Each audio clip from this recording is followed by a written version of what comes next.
मेरे देश के नौजवान साथियों, इसी तरह सरकार के खिलाफ लड़ना पड़ेगा, क्योंकि जब वो हमारी मांगे पूरा नहीं करेगा तो फिर हमें क्या करना पड़ेगा? हमें तो आंदोलन ही करना पड़ेगा। क्योंकि आज हम मेरे देश के नौजवान से मैं गुजारिश करता हूं कि आप लोगों को सिर्फ ये बीजेपी वाले हम लोगों के साथ बांटा गया है। मैं आप लोगों से विनती करता हूं कि आप लोग जात धर्म की नाम पर, जात धर्म की आड़ पर मत लड़िए, क्योंकि हमें सरकार रोजगार से दूर रखना चाहता है, शिक्षा से दूर रखना चाहता है, क्योंकि हम लोगों को जात धर्म के इशारों से हमें लड़ाना चाहता है। मेरे देश के नौजवान साथियों, अब सरकार को सिर्फ यही सवाल सरकार से पूछा जाए कि आपने 2014 में जब इस देश के प्रधानमंत्री बने थे, उस वक्त आपने 2 करोड़ हर एक साल नौकरी देने का वादा किया था, 15 लाख रुपया आप लोगों के खाते में डालने का बात किया था, मगर क्या सरकार वो अपनी वादे को पूरा किया?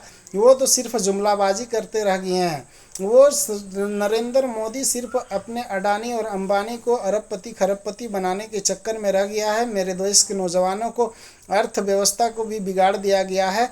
आज नीट एग्ज़ाम की आंदोलन जंतर मंतर दिल्ली में चल रहा है, मगर ये आंदोलन में भी किसी के भी कोई बात नहीं सुना जा रहा है, ना ही वहाँ पर सरकार आ रही है, ना सरकार का कोई बात करने वाले लोग आ रहे हैं। आज बताइए कि सोनम वांगचुक जी को वहाँ से जो प्रोटेस्ट से उनको उठा करके ले जा करके अपने कब्जे में कर लिया है, कि बताइए कि ये संविधान हमें इजाज़त देता है कि हम प्रोटेस्ट करें। आज पुलिस वालों को मैं पूछना चाहता हूँ कि पुलिस प्रशासन से मेरी विनती है कि आप लोगों के खिलाफ भी सरकारें साजिश जब करती है तो आप लोग भी धरना देते हैं, आप लोग भी प्रोटेस्ट करते हैं, आप लोग भी आंदोलन करते हैं। तो हमें जब आंदोलन करने के अधिकार है, हम छात्रों के साथ प्रोटेस्ट कर रहे हैं, तो फिर छात्रों को आप मार रहे हैं, पीट रहे हैं क्यों?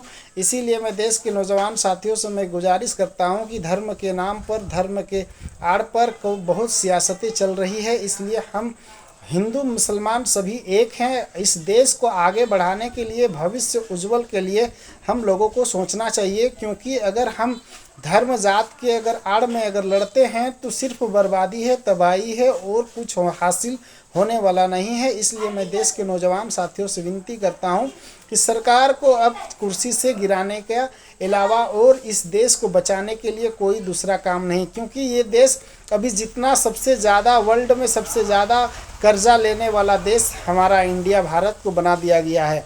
ये सिर्फ अपने शौक ऐशो आराम की वजह से ये हिंदुस्तान के नौजवान और हिंदुस्तान के जनता, आम जनताओं से ये सिर्फ अपने फ़ायदे के लिए, अपने मुनाफे के लिए ये सिर्फ देश को कर्जा कर रहा है और देश की अर्थव्यवस्था को बिगाड़ रहा है।